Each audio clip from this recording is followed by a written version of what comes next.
So I'm going to try to finish up what I was talking about. I was talking about Phyllis Schlafly starting the Eagle Foundation, the Eagle Foundation of Alabama being taken over by Tea Party types who are now pushing crazy conspiracy theories. They had Quiverfull patriarch Curtis Bauer on, and he is preaching a group of conspiracy theories. He's saying that response to the Capitol insurrection, and it was an insurrection, hey Cheryl, that he was there and participating in, by the way, and the beer virus, because I can't say its name, the beer virus, that the beer virus and all of that, and the reaction and voting Trump out and everything else is a giant conspiracy theory by the evil Democratic Party in order to bring about Chinese-style communism and control. Hey, everybody. I don't think it's that at all. For the record, I'm not a Democrat. I'm not a Republican. I'm not registered to either one. And I vote all over the map for whoever I think the best person is going to be. But what Curtis Bauer is preaching is straight out of Gilead. The demonization of the other that you make no attempt to understand. They have, hey, all you guys, hey, JC, hey, fat chick, they have no interest in working with anybody. Quiverfull in politics has one aim, one thing they seek to do. They want to take over the government in the same way that happened in The Handmaid's Tale. They don't care by hook, by crook, the end of the gun. You've heard so many of them talk violence lately. That's what that's all about. I am sorry to say that the Eagle Forum, Phyllis Schlafly, which, like I said in my first video, there's a whole lot of interesting backstory to Phyllis that pretty much shows the disingenuousness of what she did and what happened to her through the Republicans. But I'm not going to hold that against her because that was back in a time when a woman was not allowed to hold any kind of power or authority. So that was probably the best she was ever going to get in either party. I'm not even going to say that it was just the Republicans. Curtis Bauer scares me along with a lot of these guys because, like I said, this is something that Quiverfull teaches, that this taking of high places, this being a politician and voting against everything, making everything is absolutely like Gilead. And the only reason I keep saying that is while they'll never say that and they disavow the show, The Handmaid's Tale, that's really what it boils down to. We're talking about. They want to get the kind of control over everything to the point where all women stay home. That's a big part of their platform. Women are not allowed to work. We saw that on The Handmaid's Tale. Women are required to stay home and have children and raise them and homeschool them. They want to do away with not just abortion. They want to do away with any form of birth control or teaching about birth control, teaching any type of birth control techniques or anything like that. That is their end goal. Their end goal is to take away any and all rights from women, wrap it in the Bible, and have that kind of a world. Aaron, you do. It's a hard watch. There's times I've had to look away and then look again and watch. It is a very hard watch for me. And this last season, especially episode 3, I'm not going to give anything away, but I'm going to say there was a scene with a train that was just heartbreaking. And yet they're the ones that say they want less government. That's not true. They just mean they want to be in control, not to be controlled. Absolutely right, JC. That's exactly what they want. The 6 was pretty insane too. Most families can't survive well at all without a second income. This is the thing they don't get. Women working is not a phenomenon that came about because of women's liberation. It is a phenomenon that came about because of economic necessity. Even if you look back into the time of Jesus, women have always worked, many times right beside their husband on their farms or their small businesses, but women have always been in the workplace. That's just a reality. Would it be nice if everybody could had that kind of income that would allow them to choose whether or not they were going to stay home? That would be ideal, but I think that's pretty much gone. Once the auto industry and a lot of factory jobs tanked, that just does not work anymore. And that started happening, I'd say, in the late 60s to into the 70s. It forced women into the work field, whether they wanted to work or not. Shafley and, well, Fat Chick, yes, it is very triggering. Handmaid's Tale's a quite triggering tale. They act like it's all a choice, that we're all making this choice not to work. I never chose to work or not to work. I worked because of economic necessity, especially when I had two children in college at the exact same time, and I was working like three jobs at once and trying to juggle everything to make it through because money was super tight, super tight. They do need to read Proverbs 31 in full, Kimberly. I don't understand why they don't. It is a hard show to watch, and it's a hard show to look away. And it also makes you think about things. When they talked about how they used an excuse of our country being attacked to go in and kill everybody in Congress and the Senate in order to take over, I got the shivers. And now that I've seen the Capitol insurrection, how far those guys got with simple things. They didn't even come in with sophisticated weapons or siege engines or anything. They just went in there. And from having been in the Capitol building a number of times, living in that area, I was completely shocked that that went down. I would have never have suspected that.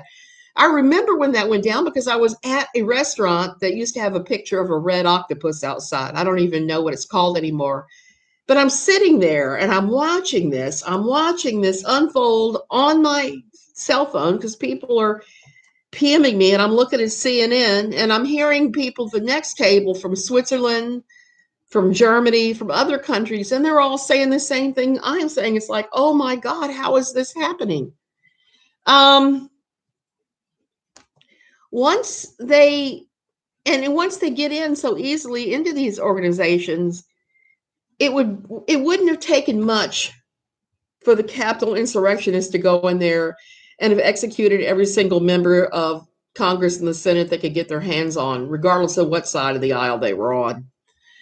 And to me, that is the super crazy thing about all this. That's what I cannot get over, that the Mr. Bowers of this world want to see happen.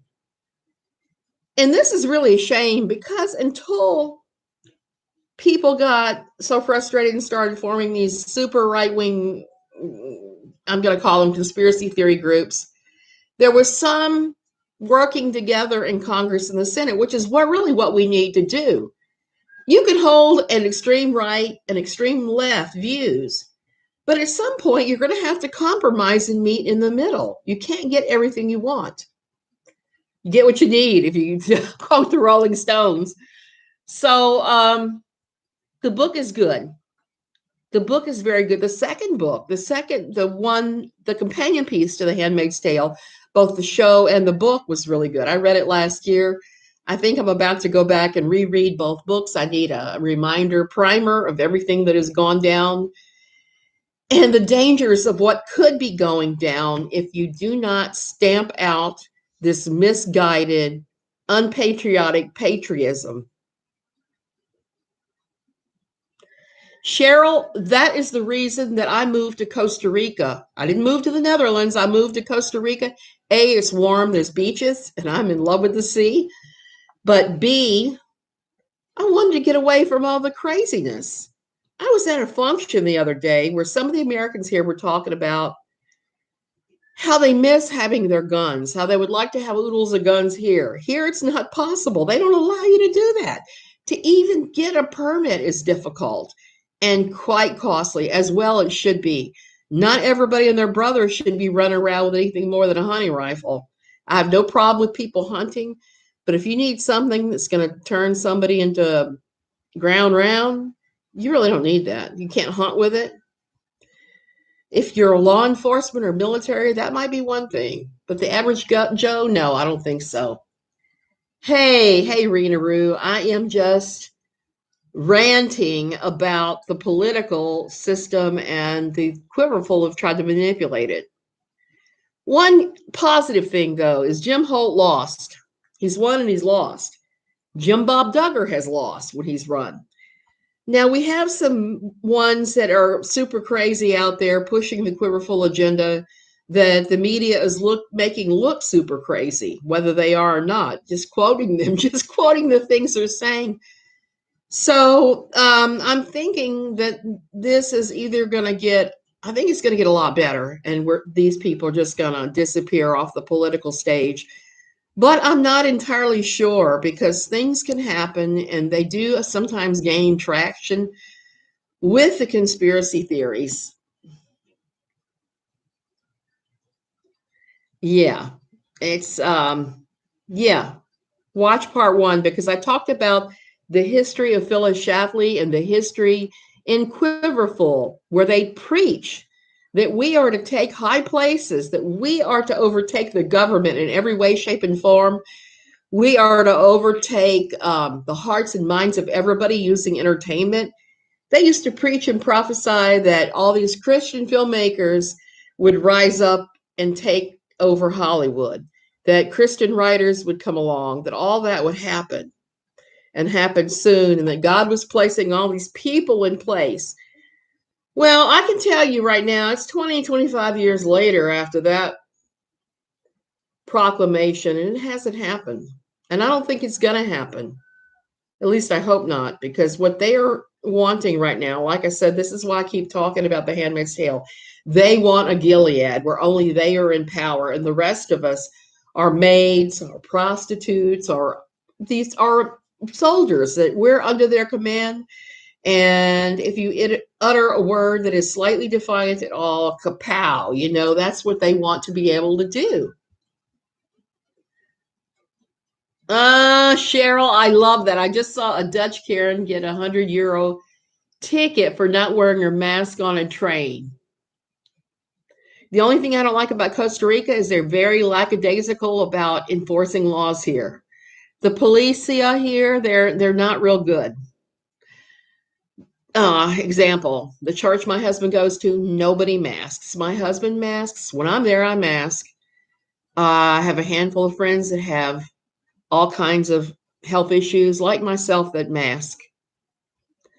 And going back to that, what do you think, hey, Busy Bee, what do you think that their position will be if they manage to take over and you have health issues? What do you think that would look like? I am thinking that if they manage to take over to the point of the Handmaid's Tale and Gilead on that level, they would take us all out who had problems and either execute us or put us in things that would kill us quickly, like working with nuclear waste, like they were doing with the quote unwomen on the Handmaid's Tale. I've thought about that one a lot because I've had mast cell for years, and I'm pretty well controlled, I think.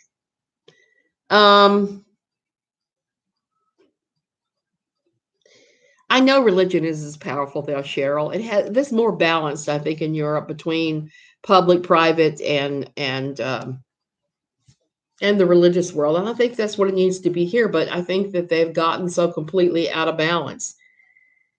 But going back, I've had mast cell for years. I'm well controlled now. I'm well controlled on medication. So there you go, medication, and I avoid the things that trigger me. I don't eat kiwi fruit and the other things that are on the long list of things I'm allergic to. I get the hell away from everybody that mixes chemical smells and cleans with stuff that makes me sick. I carry my HEPA filter with me everywhere. I carry my N95 mask. I carry my drugs. I carry my EpiPen. But lately, back in February, I lost extreme balance in the left side of my body. I still have numbness. My doctors are telling me to expect a diagnosis of one of two things: either multiple sclerosis or some mast cell related thing. There is a mast cell illness that mimics MS but the brain scans are a little bit different. So I'm hoping that's what it is. Because if this is mast cell, it's just, oh, this happened to me in February. We're having to change a lot of our lives, in little ways, I should say.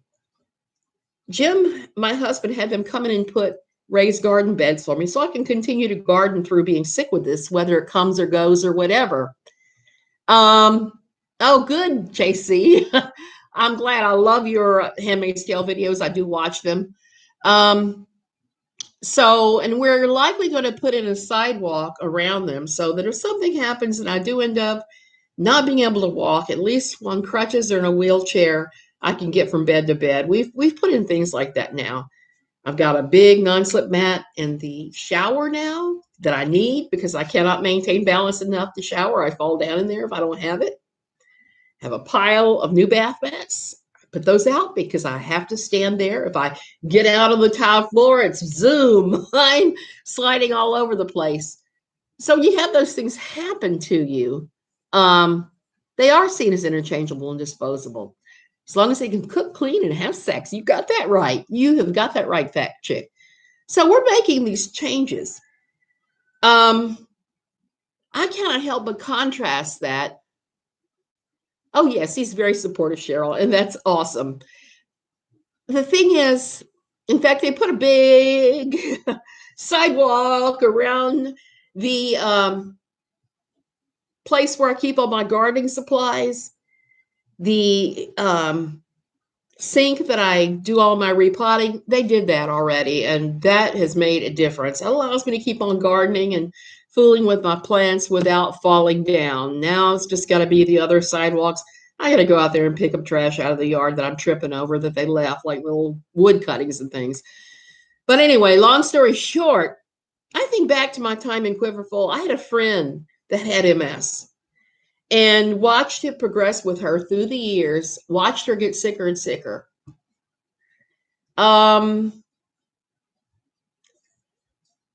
JC, go ahead and share your channel and chat if you don't mind, because it is good. And you've made me think hard about some things to do with the Handmaid's Tale that I hadn't even thought of, like the whole symbolism. I hadn't thought much about the symbolism.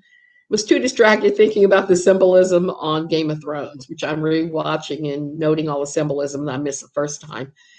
My friend that had MS, my husband and I, we had a conversation recently. He said, well, if it's MS, how are you going to be about this? And I said, I'm going to be the same kick-ass way I am about all aspects of my life, even my mast cell. Am I shy about asking when I needed accommodation? Oh, heck no. I do what I need to do. I don't whine to anybody. I just do what I got to do to keep on keeping on. And I'm going to be the same way if it's an MS diagnosis. I am going to be keeping on and doing how I am. I'm going to be kicking its ass every chance I get. My friend in Quiverfull that had it, though, everyone told her so many things about, well, if you just ate organic, or if you prayed enough, if you had enough faith in God, they really laid the guilt on her to do things. I mean, and our version of Quiverfull believed if you were ill, it was from God. And usually because you had some generational curse on you, or you had secretive sin that you had never confessed, or you had unbelief. They were big believers that unbelief would cause you to be sick. And it was always blaming. Oh, really busy bee. That's interesting. Hey, Debbie from Mississippi, USA. She acted like a whipped dog all the time. She just had this little come sidling up to you, like she expected to be beaten or blamed or something. I was her friend for a long time. I tried to jolly her out of that, but she would never drop it. She really genuinely believed that she was somehow inferior, sinful, bringing this on herself. I've ordered a shower chair. It just isn't here yet. And I'm ordered a 3-wheeled walker for those really bad days that my cane doesn't cut it, because those look like they would be the most stable. And I just need it for balance. I don't need support. I need balance. I have no balance. Yeah, JC, that seems to be the way it is. They blame the person who's suffering from the illness for suffering from the illness. Now, I got a fair amount of that too, but I was kind of like, nope, I just never took it in. This woman has taken it in and blames herself. And I think she's actually made her MS worse by doing that. Now, she never skimped on treatments. She did take the medicine. So I will say that for her. Take the medicines. If you're sick, take medicines that will work for it. Unless they don't work, then stop. But she, to this day, she's still that way. I saw her the last time I was in my place I'd lived for 30 years, and she's still the same. She's still the same. I think I'm going to be beaten. I don't deserve anything. And it's really hard. It's really hard to deal with that. You can't convince her of it. If I were to pray over it, I would pray that she would gain some confidence and tell those people who are trying to blame her to take a long walk off a short pier. Nobody deserves that kind of, or any kind of pushback. It's bad enough when, here I am, I'm surrounded by have you tried kale and essential oils and yoga crowd here? And I'm always kind of like, nope. I eat kale. It doesn't do a damn thing to heal anything that I can tell. Essential oils make me wheeze most of the time. Just there's only a couple I'm actually good with. And I already do yoga and have for years. So don't tell me that yoga is going to cure anything. Pray your depression away, JC. That never works. That never works. So I'm glad you got away from that and you were able to see the truth of the matter. Every patient deals differently. You're exactly right, Busy Bee.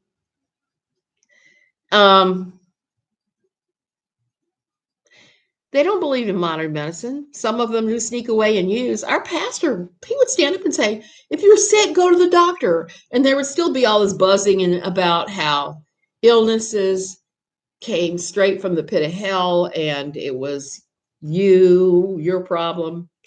Okay, I keep looking out and watching my gardens. I'm watering my gardens right now. It is, Fat Chick. It's interesting. Everybody wants to tell you what to do. And it's particularly troublesome with mast cell because it's such a recent diagnosis. Not for me. I've had the diagnosis like 16 years now. But not many people have. Most people have been diagnosed the last 2 or 3 years. It's a disease there's not a lot understood about. I had an excellent doctor that did understand all about it. There are people now that are making those diagnoses that have never treated it before. And to me, that's the scary thing. They're scaring people tremendously. They're scaring. You have Crohn's and have suffered from depression off and on since you were 16. Debbie, I don't know that anybody gets that who's never suffered from depression. They think that depression is something that you've brought upon yourself, or you're selfish, or you're just not focusing on Jesus. That is not at all true. It can be genetic, it can be chemical, it can be physical. It can be a physical manifestation of something going on in your body going wrong. And the only one that can determine where this is coming from is a trained professional, and it may take them some time. Your cousin sells them, tried to guilt you into using them, and my allergic reaction is because my body's full of toxins. Nitwit, I get that all the time from the sellers of one particular brand of essential oils that is an MLM. Their oils, they don't tell you this, their oils are processed with petrochemicals. So it means for me, every time I try to even use one of their oil brands, I start wheezing. I got a massage with her unscented massage oil one time at a massage parlor. And my husband can tell you 30 minutes later, my body was covered with red welts. That's how severely I reacted without even smelling it.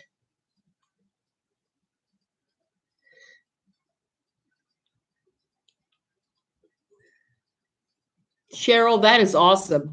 And I have experienced socialized medicine in Europe, and I can say it is the best. They really do it well. Here, they don't do it quite so well. But I'm on the private system here, and it's still cheaper than it was in the U.S. Being on the private system, paying 100% out of pocket, and then submitting to my insurance company is still cheaper than paying copays, even if I did not submit to my insurance company. Depression can be trauma too. You're right. There's so many different things it could be. Wow, I started talking. This is how I always am. I start out talking about one subject and I end up in a totally different place. So here we are today talking about chronic illnesses and depression and all those different issues. And that's something in Quiverfull that they don't believe are real. So that's another thing. They want to take over politics in the world, and then they take the rest of us that have all this stuff and shove us into doing something that would likely kill us soon. Speaking of killing us soon, you can hear my voice is starting to go. It means I've talked too long, and so I must go. I bid you guys adieu. You have a great day. Seek help if you must. Seek help, and there's no reason to suffer alone. Love you guys.